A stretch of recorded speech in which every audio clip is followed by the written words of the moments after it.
You love In Dialogue, so do I. The content of In Dialogue is interesting and simply amazing. The founder, the director, the writer, and the host of In Dialogue right here on Salam India is our respected Sir Bharat Bhargav. Let's drift towards Mr. Bhargav's presentation for this week. Namaskar, I'm Bharat Bhargav. Welcome to In Dialogue. My topic today is Indian Elections 2014, 7 Momentous Days. I know many of my viewers have stayed up at night or gotten up in the wee hours to watch the Indian television and have followed the elections pretty closely.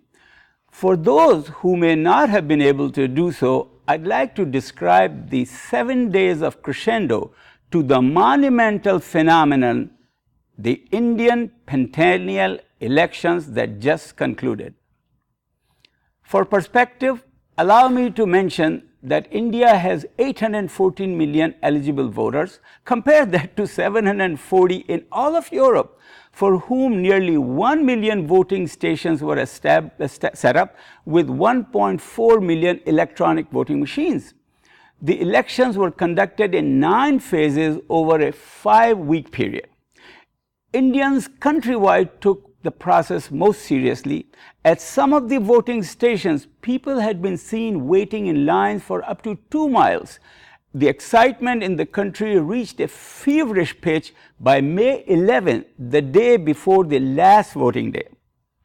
My wife Yog and I counted 22 TV channels that were solely dedicated to election coverage 24/7, airing news, commentaries, intense analysis, serious discussions, and also unabashed levity, such as this one.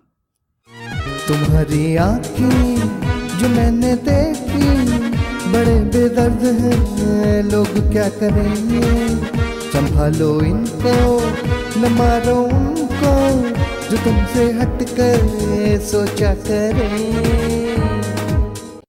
जा रे झाड़ू वाले, काशी में क्यों शोर मचाए, इस केजरी को वोट न देना, राह चलत धरना बुलवाए, केजरी रे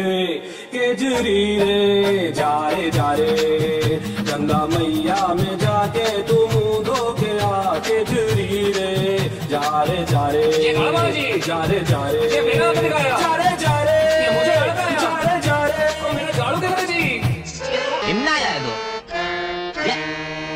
जे मोदी भी यार हम छोड़ेगा नहीं जी, जे मोदी भी यार हम बख्शेगा नहीं जी, सर पे सवार ये घुसक जात, हम पिटक जात, अरे मोदी भी यार बड़ा होशियार। I thank the originating media for my visuals. One of the television programs, Aapki Adalat, did a mock court hearing in which Mr. Modi sat in the witness box and responded to the moderator, who was acting like a prosecution lawyer, and the audience, both of whom grilled Mr. Modi with pointed questions for 90 minutes. And finally, the presiding judge handed the verdict. I'll have more to say on this later. Television also used the technique called 3D hologram, in which candidates, civic leaders, and observers being interviewed from any part of the country would appear standing right next to the interviewers in the studio. It gets more interesting. Actually, Mr. Modi, a technology buff himself, introduced the use of the hologram approach in his campaign. It allowed him to hold up to 100 rallies in different parts of the country simultaneously. The audience everywhere was awed to see him on the stage looking totally as though he was actually there. I apologize for the quality, but here's one picture. No, it is not Mr. Modi in person. A projector above the stage is streaming the visual on the stage. You may laugh, but when the lights were turned on, some people went behind the dais to see if Mr. Modi was actually there.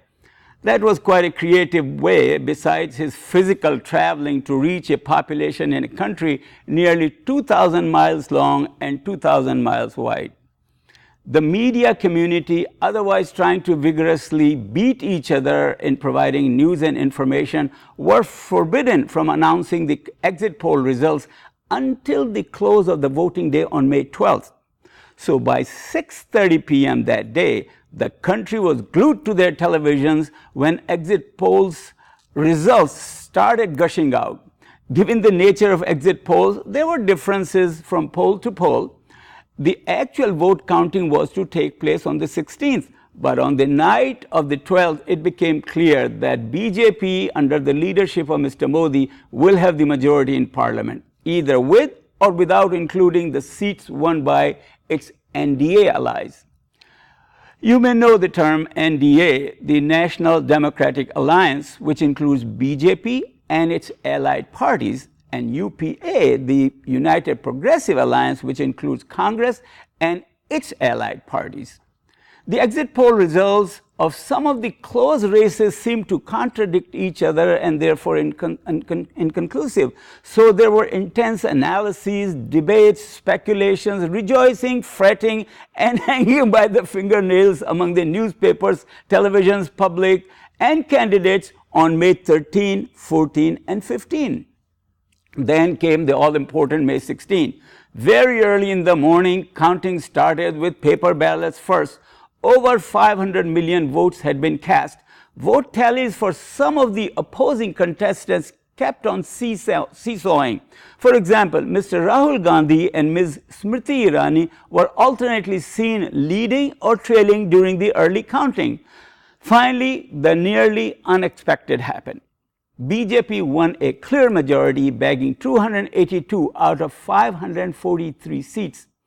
No more creaky, ineffectual coalitions for India. The country had decided to be Modified. Oh, don't get upset about this pun. Many months ago, Mr. Modi had predicted that a tsunami would be coming the country's way, Namo being his own initials, as you know. Congress won 44 seats. Mr. Kejriwal, he's a good man. He had inspired a lot of people, but I sense he doesn't make good strategic decisions. First, the Delhi matter, that backfired. And now, what was he thinking running against Mr. Modi in Varanasi? I don't get it. Okay, so that brings us to May 17. Anticipating Mr. Modi's victory, Delhi had been planning a jubilant reception for him the morning of this day with huge posters greeting and welcoming him along the entire route from the airport to BJP's national headquarters on 11 Ashok Marg. Tens of thousands of people thronged all along. They were showering rose petals on Mr. Modi's motorcade. Men and women were dancing on the streets.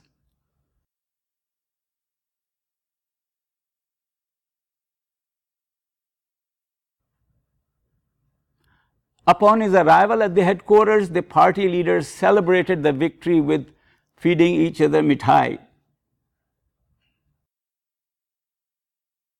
Within the headquarters large compound, there is a huge white board on which thousands of people have written congratulatory notes and good wishes to Mr. Modi.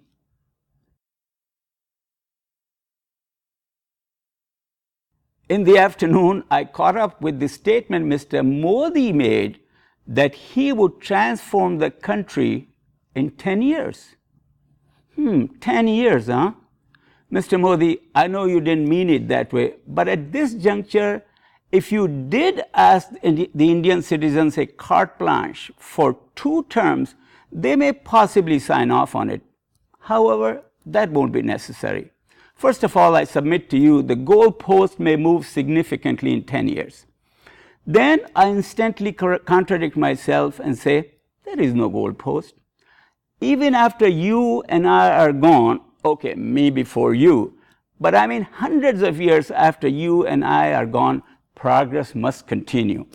By the way, Yog, my wife, found out a few months ago and informed me that Satyug is coming, so no chance of pralaya anytime soon. The world will continue.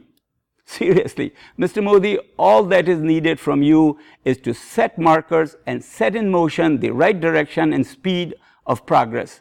From all that I have observed of you, quite intently so far, you will do it. And I have to say one more thing. The whole world is waiting for India to succeed.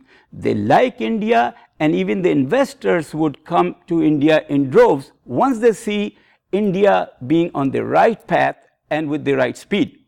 I'd like to quote what President Bush Sr. said to me in 1990. I just want India to make more rapid progress, and he encourages Indian Americans to contribute what they can do toward that. This is not about Indian Americans, but I just wanted to let you know. Ladies and gentlemen, I've been a member of RSS, and I was also General Secretary of Youth Congress in Rajasthan at the time I left India. That was 52 years ago. Now I have zero connection with any of the two ideologies. So without any fear of bias, I can say to you that this gentleman, Mr. Modi, is ready to unleash a paradigm shift in India. My business has taken me to scores of countries, and I have picked up on two very strong opinions people hold worldwide. First, they have tremendous admiration and fascination for America, for the wonders that it has been doing and the type of people Americans are. I have also noted a great deal of respect for Indian culture, even when they know about the many failings of the country. Therefore, it will be well within the expectation of the entire world that India, under the leadership of Mr. Modi, strives to become an ideal state that India's culture represents. The word utopia that was coined 500 years ago has two meanings depending on how you spell it: a good or ideal place and no place at all. So the word utopia has come to be known as an ideal but unattainable state. But why give up before even trying? India has produced and idealizes the epitomes of idealism like Krishna, Ram, Gandhi, Vivekanand, Mahavir, Buddha, Nanak, Ashok, Kabir, Mira, Nizamuddin Aulia, and on and on. The identification with an affinity for idealism is embedded in the psyche of Indians, in their cultural DNA. Even as the corrupt people in positions of power are engaged in reprehensible behavior every single day. Mr. Modi lives idealism personally and is very disciplined about it. I knew very little about Mr. Modi before, but during the elections, I heard his speeches on campaign hustings deriding his opponents just like every other candidate. I totally understand that conveying the contrast with opponents in black and white terms almost becomes the responsibility of each candidate for clearly making a point with the citizens. So, it was the very first time during that mock court hearing I mentioned before that I got a close read on him. I heard his answers and was blown away with the way he thinks. Every response was based on principles coming straight from the heart.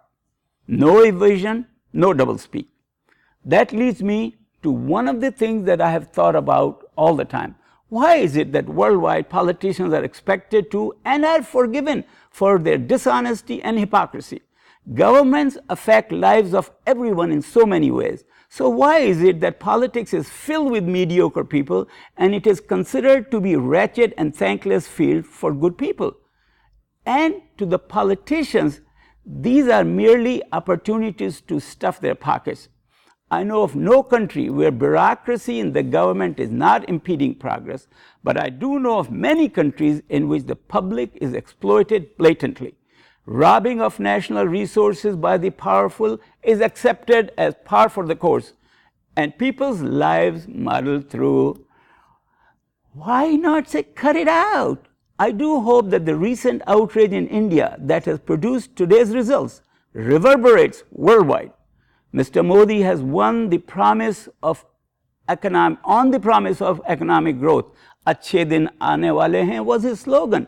I don't want to get ahead of myself, but I dare predict that with his competence, selflessness, and dedication, Mr. Modi has the ability to set a new tone and make a sea change in all key aspects of India.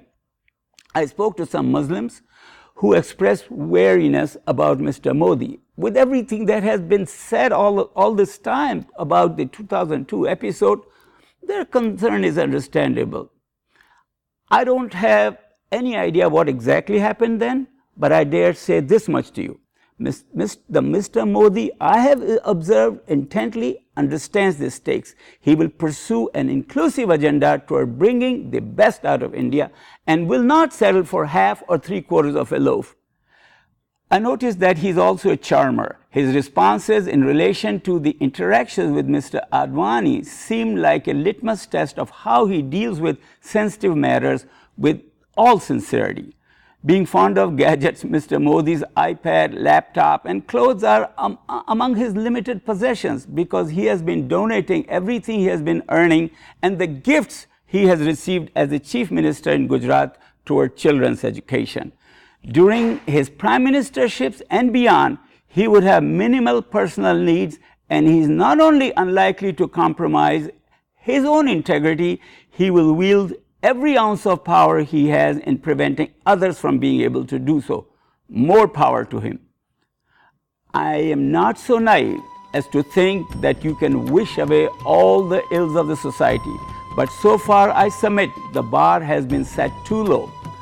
This is why I say, Godspeed, Mr. Modi. Thanks for giving me your kind company. Namaskar.